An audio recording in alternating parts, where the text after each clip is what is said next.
সিফাত প্রথমত দুই প্রকার, সিফাতে লাজিমা, সিফাতে আরিদা। সিফাতে লাজিমা দুই প্রকার, মুতাদাদ গায়রি মুতাদাদ্দাহ।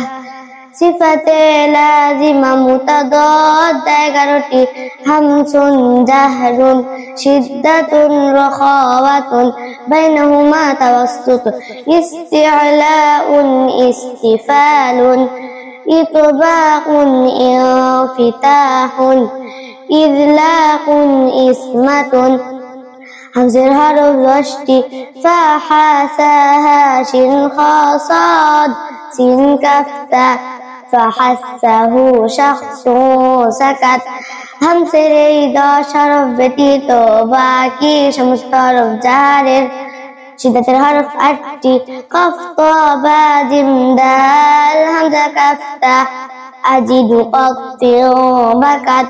তাসতা হরফ 5টি, লাম নুন আইন মিম রা, লিন উমার। শিদ্দা এবং তাসতা হরফ ব্যতীত বাকি সমস্ত হরফ রফায়ের। ইস্তিলার হরফ 60টি, সাদ দাদ তা দা গাইন খা কাফ, ফুসসাদাতি কিদ। ইস্তিলার 7 হরফ ব্যতীত বাকি সমস্ত হরফ ইস্তিফাল। ইতবাকের হরফ 4টি, সাদ দাদ তা দা। ইতবাকের 4 হরফ ব্যতীত বাকি সমস্ত হরফ ইনফিতাহ। ইতবাকের হরফ 6টি, ফা রা মিম নুন লাম বা, ফাররা মিন লুব্বিন। ইযলাকের 6 হরফ ব্যতীত বাকি সমস্ত হরফ ইসমাতের। হামসে বাতাস চালু, জাহারে বাতাস বন্ধ, শিদ্দাতে আওয়াজ বন্ধ, রফায়ে আওয়াজ চালু, তাওয়াসসুত আওয়াজ মধ্যম বা অল্প চালু। ইস্তিআলা উপরে ওঠানো, ইস্তিফালে নিচের দিকে, ইতবাকে মিলানো বা জড়ানো, ইনফিতাহ পৃথক করা বা খোলা রাখা, ইযলাকে স্লিপ করা বা নড়াচড়া করা, ইসমাতে জমে থাকা বা স্থির থাকা।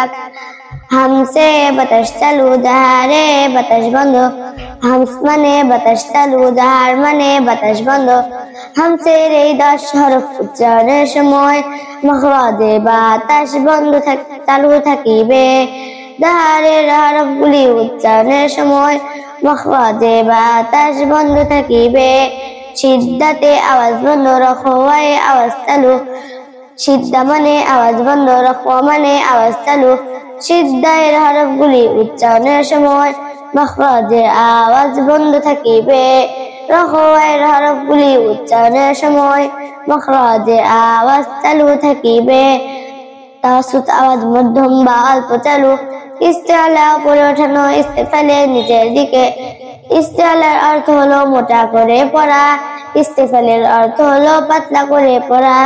ইস্তিআলার হরফগুলি উচ্চারণের সময় জিহ্বার গোড়া উপরের দিকে ওঠে।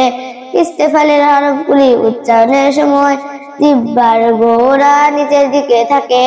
মোটা হরফগুলো উচ্চারণের সময় ঠোঁটকে স্বাভাবিক রাখতে হয়, অর্থাৎ গোল করা যায় না, গোল করা ঠিক না। Subscribe to my channel.